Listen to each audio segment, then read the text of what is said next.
sternly to them. the only difference is the last couple of years we've been doing it as a duet with T. Jefferson Parker. But he unfortunately published in April. Well, you know, we were both with Dutton, and we're not going Right. to say any bad words about any publishers because they're all great and they're doing. That's right. But Jeff and I both left Dutton at the same time, basically. And now I'm with Atria, and I don't know where Jeff is. Did he tell you where he's coming out next? I'm not sure that there's an answer to that at the Okay. moment. So we'll see about that. But in any case, they were really hilarious as a pair. So I'm going to try to do my poor best to substitute for T. Jefferson Parker, although that's virtually impossible, is it not? Yes. So this is the first Dismas Hardy, according to the billing, since 2009, but I would like to ask John, what is it that makes the book a Dismas Hardy as compared to books where Dismas Hardy is in them? Because he has been in the 4 books. Well, you know, I have put Dismas Hardy, might as well put Dismas in all the books, you know, and let everybody just think they're all Dismas Hardy books. But I decided, you know, to do the Wyatt Hunt book, never dreaming that Wyatt Hunt was going to become involved with Dismas Hardy. And then I've done a couple more Wyatt Hunt books that Dismas Hardy does appear in a little bit from time to time. Was Treasure Hunt the first Treasure one? Hunt, I don't know if Hardy's in Treasure Hunt. Well, I'm thinking, because I remember we discussed it, I thought Treasure Hunt was a really brilliant private eye novel. Yeah, it really was. It Wyatt. was a PI novel. It was based on a Nero Wolfe novel, you know, and even gathering all the suspects together at the end, which everybody said was very retro, but I loved. And I thought it was really fun. And this is really interesting. You know that, can we just talk about this for 1 second? Certainly. This has just gone on. We have a whole hour Talking about, whatever you know, we're talking about Treasure Hunt. In Treasure Hunt, I talk about the charity business, and most people don't think of charities as businesses. But in San Francisco, for example, there's a lot of things like that that go on where people raise money and then, just shockingly, the money doesn't go to where it was made for. Well, they just indicted the 6 major school teaching entities in San Francisco for embezzling $15 million in raised contributions. None of which, not a dime of it, went to the school. So I'm really tempted to call up Signet and say, you know, you ought to ship 100,000 copies of Treasure Hunt out to San Francisco right now because we have a big market right now.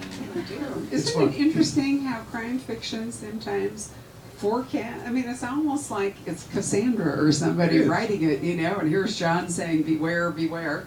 And nobody, of course, listened to Cassandra either, which is why Troy fell, but nevertheless. Well, let me answer your question. I segued out completely, but I think what makes a Dismas Hardy book, in my mind, is that Hardy is we're seeing a lot of it through his point of view, and there's usually a trial. Right. If there's not a trial, it's not a Hardy book. Is the way I look at it. Well, because 1 or 2 back, you had a book where Glitsky was really like the lead investigator and all, but there wasn't a trial. There wasn't a trial, and these things always they sneak up on me, because when I started, that was the book Damage, I believe.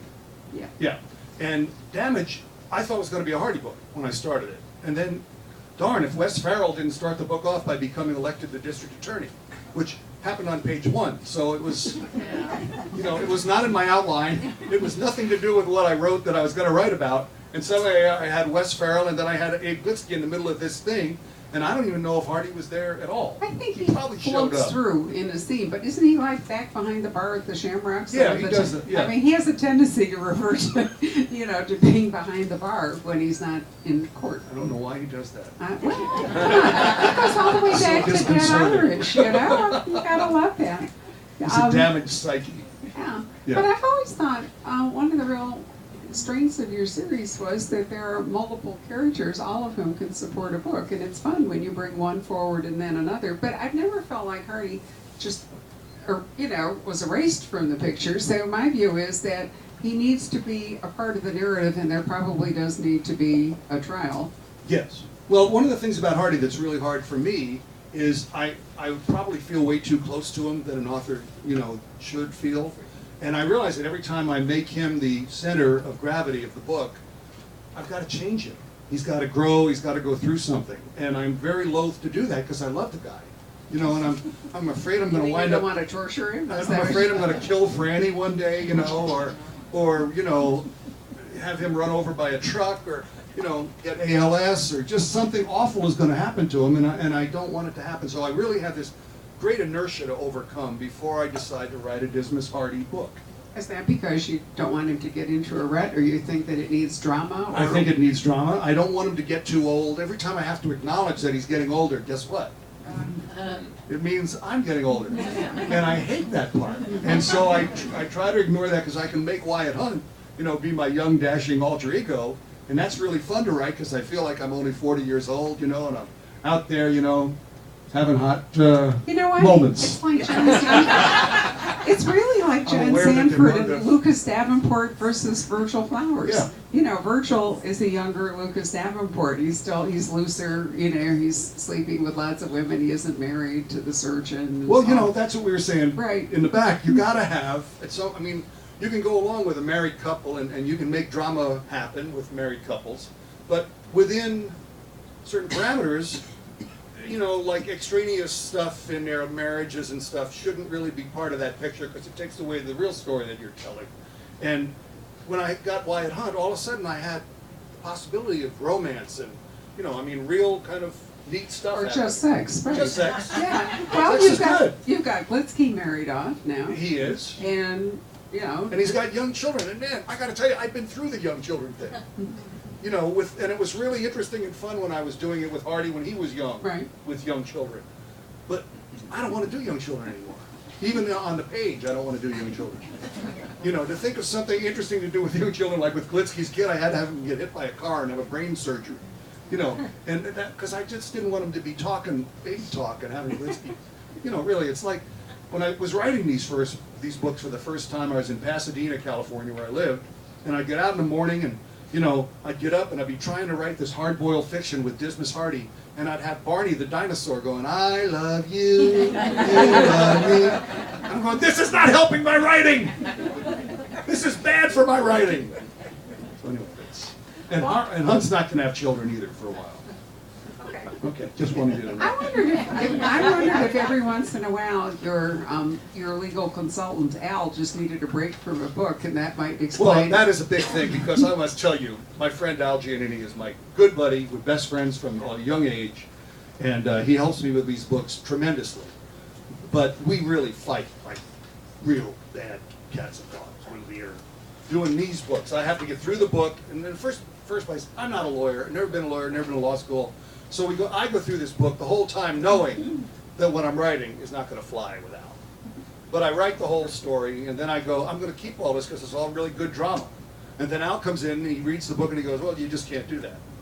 And I go, well, I'm going to do it. I don't care. And he goes, I'm not going to be part of it then. I said, no, don't be part of it. I don't care. And then we start fighting, and, you know, my wife goes, are you guys okay?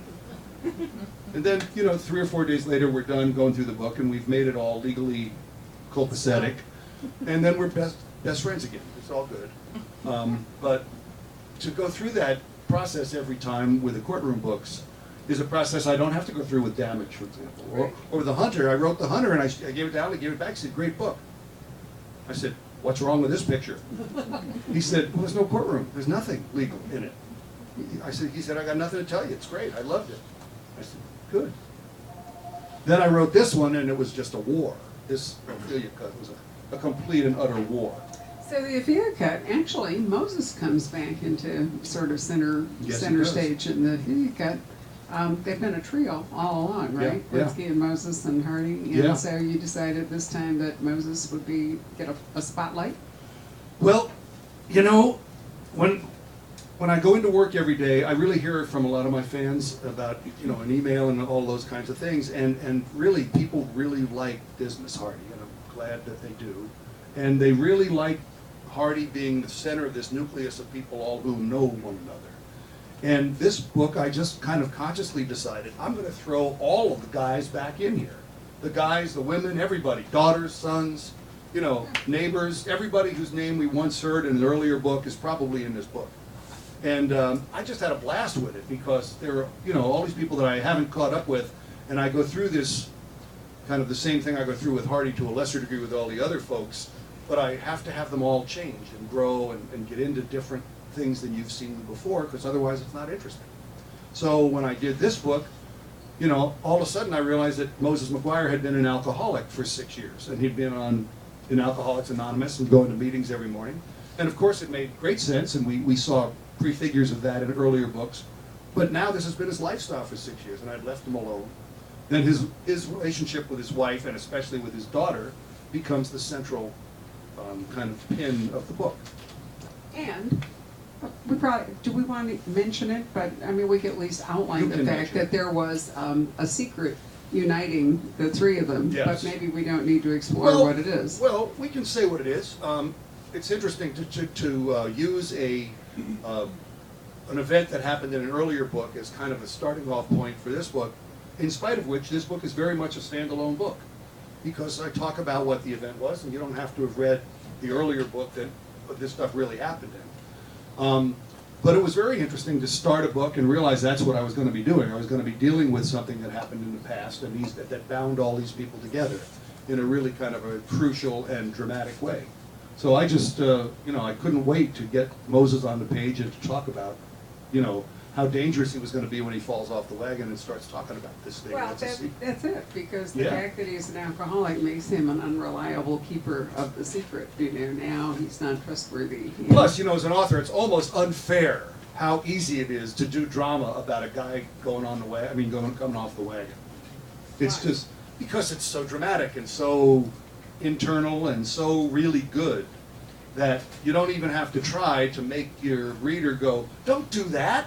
Come on, really don't. And then you kind of stretch it out a little more and you go, yep, he's going to do it. Yeah, he's going to. And then he does, or he doesn't. But either way, it's great drama and it's great fun to watch and to read and to write. Why did you call it the Ophelia Cut? It's an interesting title. I think it's the best title ever. And I read on your blog, I think it is, that the title came to you, towards the end? Well, not just toward the end. I'd already written the book all the way through once. I'd gone through it with Al twice. That was the second time I went all the way through it. And the third time through it, before I was submitting it, I just wanted to make sure, I really wanted to hand in the book I was handing in. I wanted it to be the way I wanted it to be. And I got to the very last scene of the book. And I had a discussion that was already going on with two of the characters in the book.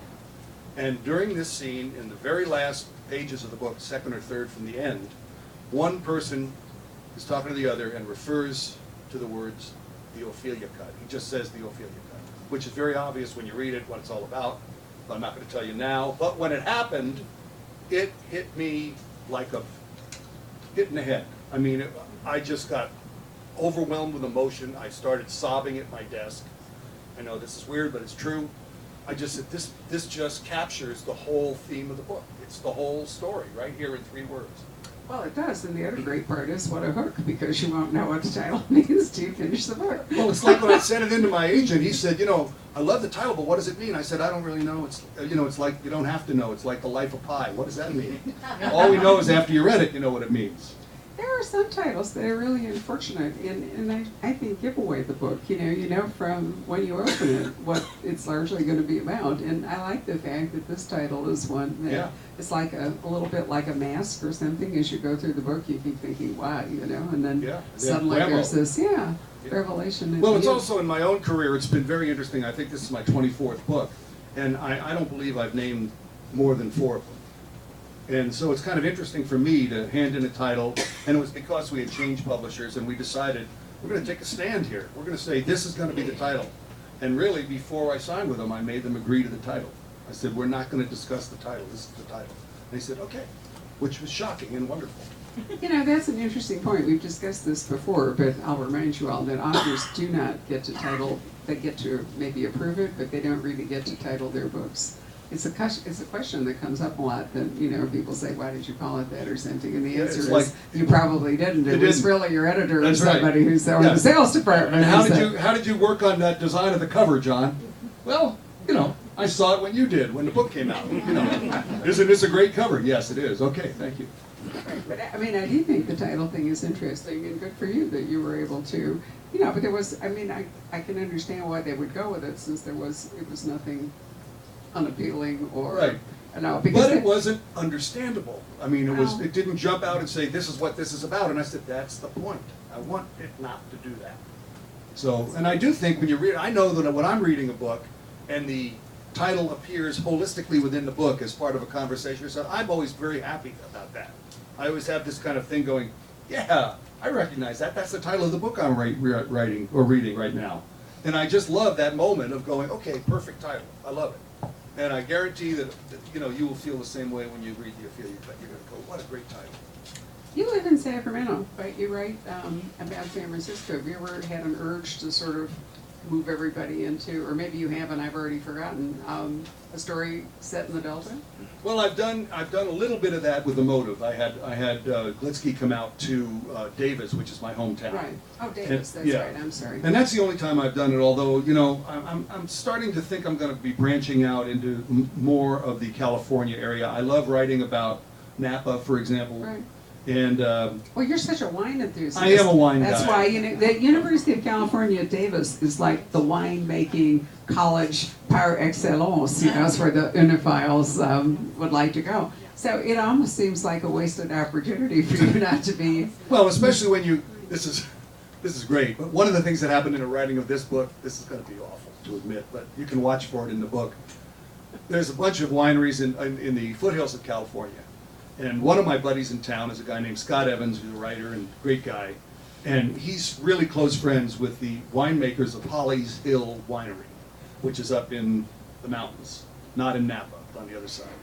And they're fans of mine, and they say, we noticed that you put, you know, like Hafner wines in your books. And I go, well, that's because I know Dick Hafner, and he's a friend of mine, and I put his wines in my book. He goes, how would I get my wine in your book? He didn't really ask that, did he? And I said, you know, how do you spell it? And I wrote it down. And he came into the office the next day with a case of the wine. That's the way. And while he was there, I said, just a second. And I pulled up the scene and I said, blah, blah, blah, blah, blah. And they really especially like the Holly's Hill Patriarch. That's too funny. It was great. Peter Robinson just laid me out telling me a fabulous story about he had this wonderful trip to Australia because he had Banks sipping some, I'm trying to remember what it was, Australian, Peter Lehman, you know, some Australian Shiraz or something, and the next thing he knows, the winery has invited him to Australia. And it's like, you know, brand, they do that in movies, you know, where people, brand placement. Yeah, they probably, well, but you know what, you can't do it as an author. Since we're on this, one of the things that I didn't even, back when I was young and naive, I had written a book, what was it called? I think Nothing But the Truth. And one of the actual clues in the book was almond roca. And my mother loved almond roca. Me too. It came in a pink box. Yeah, and I did this kind of homage to my mother where almond roca was the actual clue that turned the whole thing around. And the book came out, and like a week later, I got 3 cases of almond roca. Did you share them with your mother? I or shared was them it with too my late? mother. It was unbelievable. And then the guy emailed me and said, I hope you got my cases. If you need some of the walnut roca or the other roca, let me know. Is there a walnut roca? There's another kind of roca. Maybe it's an almond roca. No, it is an No, almond we have roca. an almond roca, but if But there's there a is another walnut, one. I've missed Walnut? it. Oops. We know? Anybody? Anybody? No? So far as, no. Well, I love almond. Oh, And wow. it also Just happens funny. with restaurants. It does. No, that part I've heard about, because you have to be really careful. If you put an ugly scene in an actual restaurant, you can incur legal liability. Yeah. So if you put a happy scene or a good scene in a restaurant, the odds are you don't need to check with them because they're probably going to be I'm a little okay mad, with by you. the way. There's a restaurant called Venticello in San Francisco that Yeah. in the Hunter, I even said, the most romantic restaurant in the city. And they Come still on, they haven't should have invited. that on a window. They should. John They should have Lescroart. me eating there every couple of That's right. days. And they have never even acknowledged me, and I went and gave them the book even. I'm such a pimp. I went and gave the book. And listen to this, another one. This is great. Boulevard last year was named the George Beard, or whatever it is, James Beard Restaurant of the Year, #1. And I like Boulevard so much that I moved Wyatt Hunt's office from Chinatown to over Boulevard. It's in the same building on the 2nd floor, and I brought in the book to Nancy Oakes, signed to her. I haven't heard a damn word from her. I'm gonna start saying people get ptomaine when they eat that. Hunt went down and had lunch and was sick the whole afternoon. And then we'll get a social media storm like the one we've just had right. over here for the Amy, baking company or Yeah. something, which is such an interesting public relations. And it's right, we live not too far away from it, and Rob and I were out, I'm trying to remember, after some author event, and there's a gelato store, like the G-Spot or whatever it is, and then there's a little place next to it that does kind of Middle Eastern pita, I think it's some kind of stuffed pita thing. And then the Amy thing was down at the end, and Rob said to me, do you want to go to the Amy, what is it, Amy B? Amy Bakery, whatever it is. Or do you want to, you know, get a little something at the pita place? And because we could sit outside and it hadn't yet gotten to 100, I voted, because, you know, you can feel that hot breath on your neck, right? About April 23rd, you think, how many more nights can we sit outside and have anything to eat? Right. So anyhow, but there we were, and then we recognized from the photo in the paper today that we could have gone in and been insulted or thrown out. I mean, we've missed our opportunity. Is it surrounded by news vans today? I don't know. That is a mob scene. I don't know. It's like a third article. Yeah, Really? yeah. It apparently really created some kind of social media catastrophe. Well, I used to play a lot of tournament bridge. Rob and I gave it up when we got married because marriages among two tournament bridge players rarely prosper. Good idea. And we actually played against each other in the national finals in Reno, Nevada. Was our swan song. He was on one team, I'm on the other. We thought this is not going to go That's well. not good. So we quit. But I used to go over and play a lot in Sacramento. And from that I know, since I've mentioned Sacramento, that it was an epicenter maybe 20, 25 years ago of microbrewing for beer. Still There is. was, and I wondered, is Yeah. it still? Because I Oh, went yeah. back, but I mean, it was the first place I went in where there would be little nifty baby breweries, you know, going up and down the street. You'd see a little, you know, sort of still I'd inside. say there are probably 10, maybe more Yeah, breweries. and that, you know, that tends to get overlooked compared to wine, but, Yeah. and now it's caught on here, right? Aren't there a bunch of microbreweries and so forth in this area? I think there are. Yeah. So, you know, I'm just throwing out possibilities for you if you don't want to do a In case I trial. wanna quit the writing game. You can be into the, Next yeah, time you I'll can. just open a little winery, a beer brewery, and both maybe. But you know what? There's a lot of money in that, and there's some money laundering opportunities. I was just mentioning I it. did You the know? coffee shop money laundering thing. You did. You know, that was a lot of fun. And now we have a whole painting thing going on, because there have been a whole bunch of things in the news, you know, about guys laundering money by buying art, or art collections, or stealing from the Isabella We Stewart have to talk Gardner later Museum. tonight. And, right, so, I need you a know, new idea. I want John to keep writing, so I figure this is my opportunity to just throw out ideas All and ideas see what gladly will accepted. happen. I'm in the Yeah. middle of a new book right now, and it's interesting because I'm about a half of the way, maybe a little more than halfway through, and I have no idea what the book is about. It's kind of wild. I handed in an outline. I just started writing because I have to, to keep it going and get close to the deadline. I got to have pages, right? Right. So I'm just writing along, and everybody's having a good time and doing things, and really nothing's happened at all in the whole book. Will it speak to you soon? And better, I got to hand in the damn thing. Gotta on hope the July the characters- 15th, and I got 250 pages to write. So I don't know. Whoa, we need the I characters need a to plot. speak to I need a John. plot. Well, we'll And discuss it's hard, that. we know it's Harvey Blitzky, I know that, Great, but it's not a trial book. See, that's what's confusing. I see. Well, we're going out for wine and stuff We'll after figure it this out. event, so we'll work on it, see what happens. I love it. Well, what else can we say about the Ophelia cut that won't be a spoiler? And this is one that we have to dance around the book, because if we say very much, it's going to ruin the reading experience for you. Well, I think we can say what the standard problem is in the book. Okay. The problem in the book is that 24-year-old girls, this just in, don't make wise decisions all the time. And Shocking. I know, it's really weird. And it's just a total coincidence that my own daughter is now 25. That's just weird that she was 24 when I was writing this book. But in this book, Moses McGuire's daughter goes out with this guy. Sometimes the bad decisions are made around guys. No. It's true. And she goes out with this guy who's really not the best guy that she should have picked to go out with. And she realizes it right away and dumps him. But he doesn't like the idea that he's being dumped, because he thinks he's a Superman and he's a great guy and nobody should ever dump him, and who would dare dump him? Well, she dumps him, and he stalks her, and then he rapes her. And Moses, her father, doesn't like it very much, and the guy winds up dead the next morning. And the rapist does. And the trial then is Moses is put on trial, he's eventually arrested and put on trial for the murder of this rapist. And I gotta say, it's a pretty heavy, cool bunch of stuff that happens. One of the things that's the coolest in the book that I think is the whole question, the whole actual legality of the trial comes to rest on eyewitness testimony. And one of the Notoriously unreliable. one of the most fun 100 pages I've ever written is talking about the flaws in eyewitness testimony. There's some stuff that goes on actually in the trial that I just couldn't believe how cool it was. And you'll see when you read it. I mean, because it's true. You can double check it on the net. I mean, it's kind of where fiction and nonfiction collide. But the whole idea of recognizing someone is fascinating because it evidently is the most unreliable thing you can ever hope to do. There's an actual condition, which I can't pronounce, about for people who can't recognize faces. I was just reading a thriller in which one of the characters suffers from it. I think it starts with CH, like chromosome. Anyway, there are people who really can't recognize faces. Evidently, that's all of us.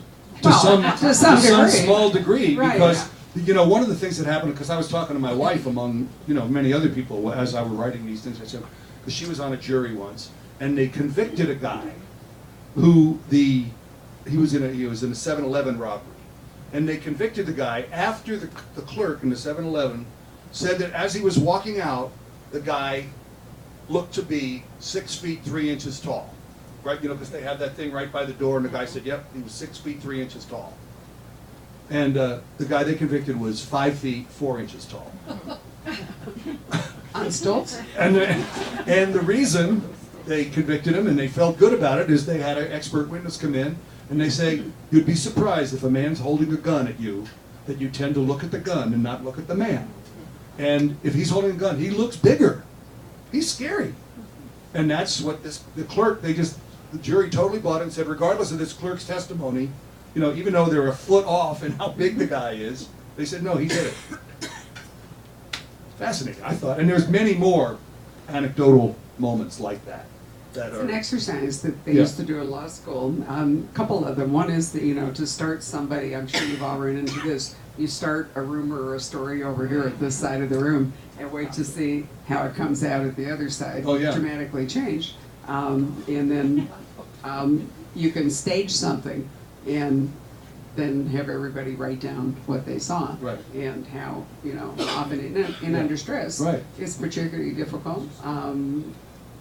You know, all kinds of mitigating circumstances. Sure. That you wear glasses. Supposing, you know, somebody's in your, you know, breaks into your house and you wake up and you haven't had the benefit of fabulous cataract surgery, so you can now see with the eyes of an eagle, sure. like me. Yeah. So you now, you know, because I mean, I would have been able to recognize anybody for like 50 years of my life. They're broke into my house, you know, it's just a blur. Right. And there's just all kinds of ways to discredit. I thought it was so fun to write about that, and it became the linchpin of the whole prosecution, right? And or the defense. So the other big theme in the book, which I had a lot of fun with, and that I think you'll all enjoy, is the idea of privacy. Again, with the kind of the 24-year-old thing, but this extends further into adulthood and goes back into youngerness. The idea that there are secrets when somebody doesn't. I'm only going to tell one person. I'm only going to tell my best friend. I'm only going to post it on Facebook. Hello? And this becomes a big theme in the book, and this whole kind of young person cavalier attitude toward the whole world of social media and cell phones and all of that stuff. I have a great story that I wanted to tell because I put this scene in the book, and even though it doesn't have anything to do with the story of the book, it has to do with the story of my brilliant Georgetown Law School son, who last year was at a bar with his girlfriend, and she got her cell phone stolen. And the next morning, he got a call from the cell phone saying, "Hi, I found this cell phone. If you want to come down and pick it up, I'll give it to you for $100. And my son goes, "Okay, where are you?" Well, he was back in California at the time, and the guy named the worst corner in Oakland, in downtown Oakland. By the way, the murder capital of California. So Jack goes down with his girlfriend in the car, alone, on a Sunday morning, and there's this guy there with his posse of 8 or 9 other people all around him. Jack goes in, gives the guy the $100, gets the phone, drives off without any bad thing happening. In my book, okay, I wrote that same story. Jack's a dead man. Jack is killed in that story. And when he told me he did that, I said, "Are you the stupidest law student on the planet?" So I had to put it in because it was, you can tell a lesson once and then you really want to drive it home. And since it was my own son, I said, this is insane. I said, I would have bought you a new cell phone, I promise, And he said, no, the guy was cool. I go, he's cool. He's got a grill on his teeth. He's got a baseball cap on backwards. He's got, the pants that are down to here. He goes, he is like the poster child for the gang killer. Jack. And he had his gang with him. And Jack goes, do-do-do-do-do. Here's $100. More where that came from. I happen to have $100. But no more than 100, really. So did you dedicate that book to Jack? I did, as a matter of fact. I dedicated it to my wife and my 2 children because so much of my child-raising experience is tied up into what goes on in this book. Well, I think it's definitely true that the concept of privacy, or lack thereof, is evolving constantly. And if we get Google Glasses or whatever it is, it's going to be really bizarre. Right. Well, it's just, in this book, it's just cavalier. I mean, Yeah. all of the younger people in the book share the same ethic, and the ethic is, it's not really important, and, I only told 2 people, even though I said I was only going to tell 1, and then suddenly everybody knows, guess what? Because that's what happens. Right. And, Hardy makes several comments that are pithy and funny and good, and I won't give And them you to really you like now. that. Yeah. Did you have a really good time writing The Psychopath and His Parents a book or 2 back? Because that's one that really stays in my mind. Oh, Damage. Yes. Yeah. I had a blast writing that. I love to write about psychopaths because they're easy. Because they can do just completely ridiculous things and everybody believes it because people do that. I mean, psychopaths do those kind of crazy things. So yes, I loved Roe Kirtley. All of a sudden he introduced himself to me. His name just spoke to me. Roe Kirtley. I said, God, that's a bad guy. Okay. And I knew that he was Harvey bad. Jones would have been just Harvey Jones wouldn't have okay. been as bad. I mean, you got to be careful about names. You don't want to have a bad guy named Adam, for example. That's a good guy. He's a good guy. Well, I really like Roe, though. Didn't like Roe's parents because I was thinking as you were talking about, trying to instill some sense in children and all, then his enabling parents allowed him to be, in fact, as they did. Did you all read that book? I thought it was an absolutely tremendous book and really scary because it looked as though... One of the great things about that book, and I've been asked this a million times, because people say, everybody's looking for verisimilitude, making sure that your fictional stuff is somehow real. In the first place, it doesn't have to be. This, is one of the fiction, truths. right? It's fiction. We lie for a living, and but I do base much of my stuff on real things. And the kind of the big moment in this book that really drove the ending of the book, Damage, was this Starbucks moment where everybody goes into a Starbucks and they do like a mosh, is it called a mosh gathering? And they all show up with guns. And this really happened in San Francisco. It was a fad that went on for about 6 months. And 25 or 50 people would show up at a Starbucks wearing weapons, wearing guns, because it's legal as long as they're not loaded. Well, it's really hard to load a gun. Watch this. Boom, you're loaded. That's it. That's how long it takes. And literally, there were 20 or 30 of these mosh events that they appeared at certain Starbucks in the city. And that's one of the things I put in this book. And I got so many emails, irate emails from people saying, I lost my disbelief here. I lost my suspension of disbelief. That couldn't happen. And I go, it does happen. And I had a whole bunch of, I had a little separate document that I could attach back and send to these people and have 10 or 11 of the newspaper stories in the document. I said, see, didn't make it up. Go back and read from that part on to the end because it's really good after that. Let's revert back to our brand discussion and let Okay. me ask you if you heard from Starbucks. No. I would have expected. No, I didn't. Because it really happened. What are they going to say? And this is another interesting thing, which you know as a lawyer. But, in the United States, the fact that something is not true is a defense against libel. But in England, it's not. If something is true and you say it, you can still be sued for libel. So my British publishers actually have gone through recently, because this has been a bigger deal than it used to be. I guess that somebody got sued and got really slammed. Yeah. But I've got several changes in my British books for things that really happened and are really awful, and I talk about them in my books, and they say, you can't put that in, you'll be sued. I said, but it happened. Oh, doesn't matter. Can't say something bad about somebody, even if they're bad. Interesting, huh? Yeah, it is, because in this country, it's true, the truth is an absolute defense against libel or slander, but of course you have to be able to prove the truth of it, and that has powered, in fact, many a plot. You know, Yes, well, does. it has, Yeah. because, you know. Maybe I'll use that for my new book. I've always thought it was fascinating. Sounds If good. somebody were so confident that the truth were buried, you know, that they Right. could, in fact, set out to libel or slander somebody in their mind, total assurance This that. book is dedicated to Barbara Peters, who on May the 16th gave me the idea. Love it. At long last. Hilarious. Love it. What else? Oh, I want to. Yeah. Do you write short stories? Many of them. You've written so many great novels, but short I fiction. think I've written about 14 or 15. Yeah, I always write them when people ask me, you know, you get calls from the Mystery Writers of America, or they're doing the thriller anthology, and Right. people, they do this to raise money, you know, No Rest for the Dead, for example. That was a full novel, actually, that turned out, I think, to be very good and made a lot of money for the charity that it was for. Oh, that was the serial novel. That was the Andrew Gooley Yeah. edited Right. thing. But actually, I've had a couple of really great ones this year that I've really been excited about. One was with Jeff Parker. This is kind of I think this, maybe I'm blowing a scoop here. We're supposed to keep this quiet, but it's close enough. I think we can tell. There's going to be a book out called, I think, Face to Face, or I think it's Face to Face. And people are, they put together a group of, I think, 24 of us, 12 couples. And people came to me and said, would you like to write with another of your colleagues? And I said, I'd like to write with Jeff Parker. And he said, yeah, I'd like to write with John too. So we got picked as one group of this.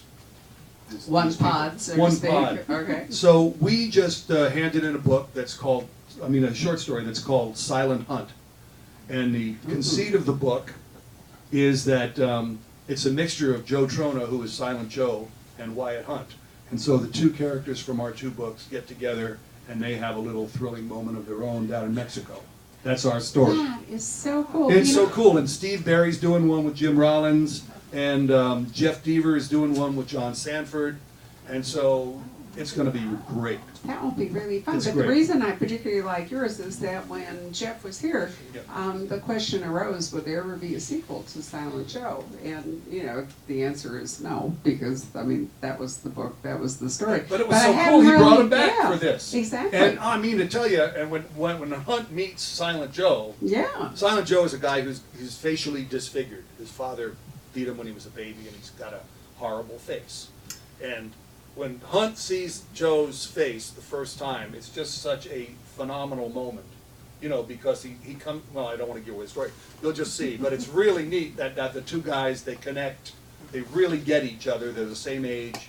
You know, it's really, really fun to do. I am very pleased about this. I think Silent Joe is one of the just great books ever, you know. It's one of Yeah. my, if you haven't read it, you I probably, just- well, every time I say this, we have no copies in the bookstore, okay? This is not a commercial moment. It happens every event. I will come up with some book Yeah, I'm don't gonna you rave have about. Silent Joe? We never have it. Yeah. You know, it's just like, just sold out or something. I but- think it's the first, it won the Edgar, right, for Best Novel? Yes, And it did. and it's the first of the two in a row that he wrote that won the Edgar both years. California Girl was Yeah, the other one, yeah. yeah. But I thought Silent Joe was just a beautiful book Oh, in so my many God, it respects. just ripped my heart Yeah, out. Yeah, I know, it did. it's just brilliant. It was truly incredible. So I'm thrilled Yeah. to hear this. Now, is this an ITW project, a thriller This is writers ITW, project? yes. And the other one that is really fun is going to be an anthology that's coming out this year called Ice Cold. And it's tales of the Cold War. Oh, I like that. And that's Spies coming in from Spies and all or that. whatever. I happen to write the most personal story I've ever written in my life. Really? Nothing to do with spies, but very much to do with the Cold War. Has Steve ever got a story in it? I wouldn't be surprised. The I think reason he I just, ask I think is- he's just sweats stories. Well, he You know, does. he gets up in the morning and he writes 19 pages before lunchtime. He has It's an like- idea about every hour. And, you know. and he's the smartest guy in the room. I mean, it really bugs me. I hate Jeff D. The reason I ask, and once again, we probably won't have it, and now I can't remember the title, but I've always thought that Jeff's very best book ever was the one he wrote about the American guy with the mob connections that went to Nazi Germany. I mean, it's an historical. Yeah. And it was absolutely, You know what his fabulous. His short story with John Sanford is called No. Rhymes with Prey. Oh, yeah, John mentioned it, right. Is Yes, that he great did. or what? It is, I mean, we got right? Lincoln Rhymes and we got John Yeah. Sanford's books, are the Prey books, and How cool. Yeah. Jeff will be here on June 8th, so you'll be able to come in because he has a new Lincoln Rhyme book, which is the first one in some time, too. Yeah. So that'll be kind of fun. Because you and he both like doing other stuff, yeah, which is great. So, any of you have questions that you would like to ask? yeah. John, It's yes. not a question, it was just a matter of what you were talking about before about eyewitnesses. Uh-huh. And I thought it was fascinating. You mentioned about the several colleges have had where the professor has someone run in the room and does something. Oh, yeah, sure. Yeah. But Yeah. about a year or two ago, if you remember, they had a story on 60 Minutes where this woman had been raped. Mhm. And she was determined to put that man in jail, so she memorized his features Yeah. and she got him. They put him in jail. Only problem is It wasn't him. The DNA let him go. Yeah. And after he That got him- shocked me when I read that, because I mean, rape is a pretty personal thing. You know, you think you can remember that face, but evidently not. And they travel together on planes. They go lecturing now on what the police should look for when they do eyewitness Yeah, bring people in. yeah. Isn't that interesting? And, you know, DNA is a great tool, both to convict people, but also to exonerate people. Because it would have been very difficult Oh. for that person to have escaped that kind of compelling eyewitness Right. recognition. Sure. It's pretty hard to say, no, woman, you're wrong. Yeah, it You're wasn't right. me, really, not me. You know, yeah, that was you. Okay. Well, I mean, it really is fascinating. I love, excuse me, I love the whole bit about Richard III being dug up in the parking lot in Lincolnshire, you know, and because of DNA. That's just they- unbelievable, It isn't it? really is, you Yeah. know, but at the same time, they have some level, it's not 100%, but some level of certainty that, and it's interesting, you know, that there are descendants of people, like Prince Philip is a descendant. What, they were able to use his DNA to recognize the Tsar in the, you know, Sure. it's when they tried to identify those bones and all that. Yeah. You know, it's sort of like redwoods to me. You know how redwoods go on for, you know, forever. And all DNA, you can date the tree by looking at, you know, DNA seems to have like no, No limits. right, Right. you know, Yeah. carbon dating, but Yeah, not. exactly. However that goes. Yeah. Yes. Yeah, our daughter is a special agent in the Secret Service, Uh-huh. and their recognition training, it was really incredible. They start out with the observation with the various agents in training, and how diverse what they see, and what they observe. Right. And then they go actually into a training process of observation, tendencies, actions, and then also there's an observation skills that they're taught and they learn to observe and recognize physical information, Right. physical evidence Right. that'll come from an event. And it's really an incredible I'm sure it mindset that is. they change. Even when she's sitting relaxing, she's constantly on the Right. 90-degree. Yeah, it's just a Yeah. full-time job, Yeah. just paying attention to Well, what's yeah, going and on. it's habit. Yeah. She'll How see people something. walk is an amazing giveaway. You know, you can wear a hoodie, you can put on a wig, you can put your glasses back on and all, but you can't really What I like though, disguise. here I am, Yes. Clark Kent, Uh-huh. Superman. Wow, was that good? And you're in blue, I mean, even I'm better, right. the right color, I know. I just love that. I think Like, Rob is really? going to get me up at some dawn to go watch the new Star Trek thing, but, well, we did go to see Iron Man 3. I'm addicted to 3D movies. I think the only reason to go to a movie theater anymore is to see it in 3D, because otherwise, you know, you can watch it at home with less hassle. Well, Life of Pi in 3D is unbelievable. Yeah, It's yeah.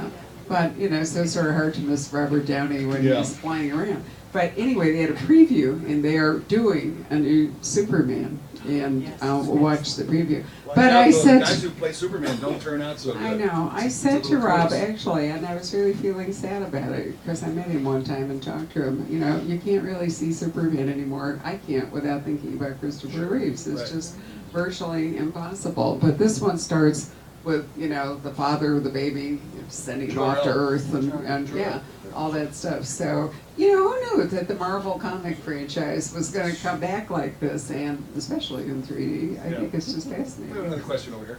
I've always been curious, is there a real life version of Wyatt's basketball court? No, I just made that up. We figured it was somewhere in I your just house. made it up. It's another one of those moments, you know, I mean, I know I sound like I'm having a bromance with Jeff Parker, but I'm not. But I just, you know, he's given me a few ideas that I just have loved, and one of them I think was in Little Saigon. He had a guy living in a cliff face in Laguna. Right, yeah.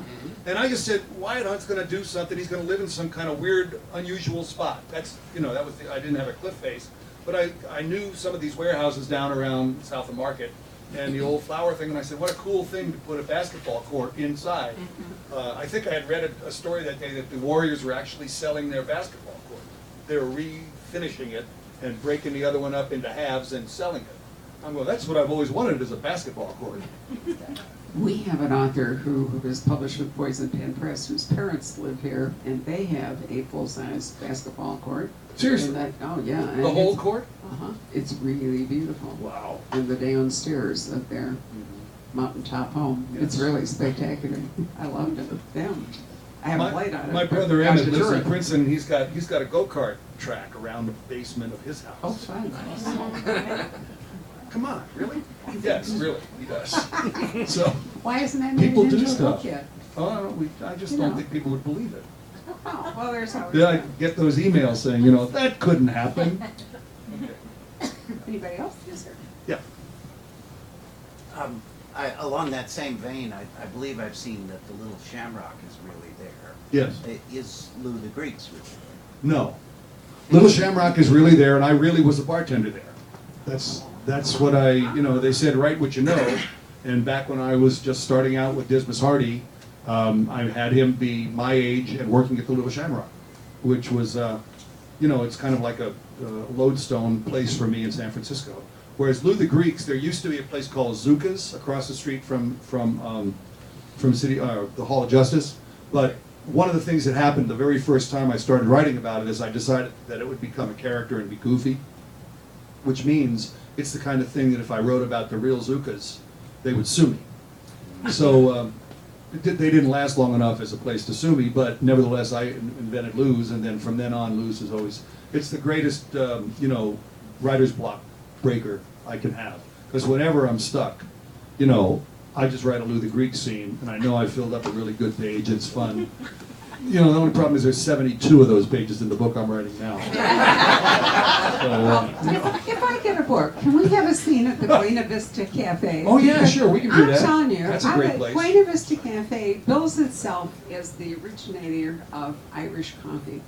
And when I was at Stanford, we used to go up there, and I am the only patron they ever had. I never went back for seconds on the whiskey. I went back for seconds on the whipped cream because I really didn't like the Irish whiskey. The only way I could drink you know, I had to do that. but boy, they sell a lot of those drinks. Oh, it's wonderful stuff. Yeah. But I mean, I've always remembered that there I would go up to the bar and I'd hand out my glass and the guy would start to say, "You can't have another pour," and I'd say, "I just want whipped cream." But it's cool, and it's right near I'm putting this in my book when I right, get home. and it's right near one of the cable car. In fact, it's Yeah, right it's right at the out turnaround. at the door. Right. It's a turnaround. If you come up from Fisherman's Wharf, the cable car turnaround is right there. So it's a lot of fun. And I'm not entirely sure I remember this correctly, but I'm pretty sure the Green Goddess salad dressing was developed at a restaurant called Tarantino's down on Fisherman's Wharf when believe it you're was right. there. I believe Because you're my right. dad was a friend of the guy that owned it. That was before they opened the one in Sausalito. Yeah. And so We've I mean, invited a lot of things.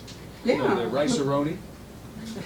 San Francisco treat. Seriously? San Francisco treat. I didn't know that. Well, I missed rice already. You know, Ipsit Ice Cream Bar. That's Ipsit, yeah. That's San Well, Francisco. it's a foodie town. There's Yeah, it no is. question about it. You Did know, we it's leave just- one question left Yeah. unanswered? Yeah, Okay, sorry, there we I had a go. question for you, John. It seems like so many authors are auctioning off character names Uh-huh. for charity. Yeah. It seems like a great way for charities to He's benefit. doing it for wine. He's championing out his abilities, but that's okay.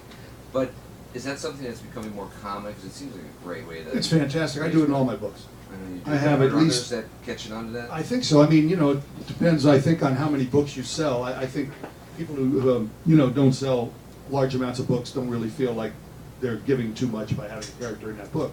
But I know that, you know, Grisham does it, he probably gets 10,000, 15,000 per name. I don't know, I've seen a couple of auctions at conventions, you know, and like any other auction, people kind of can lose control when things get heated. So I can't remember who it was, but I do remember an auction that went to a surprisingly high figure.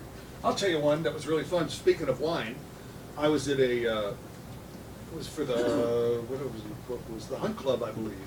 And I was at the Sonoma auction for their children's hospital, which is a very high-end. It was held at Charles Schultz Airport. People flew in on their own jets. You know, I was sitting next to, you know, Madam Quinn, the medicine woman. I mean, it was kind of high-end area. And one of the guys was for the people who had donated stuff to the auction, and I was donating a character.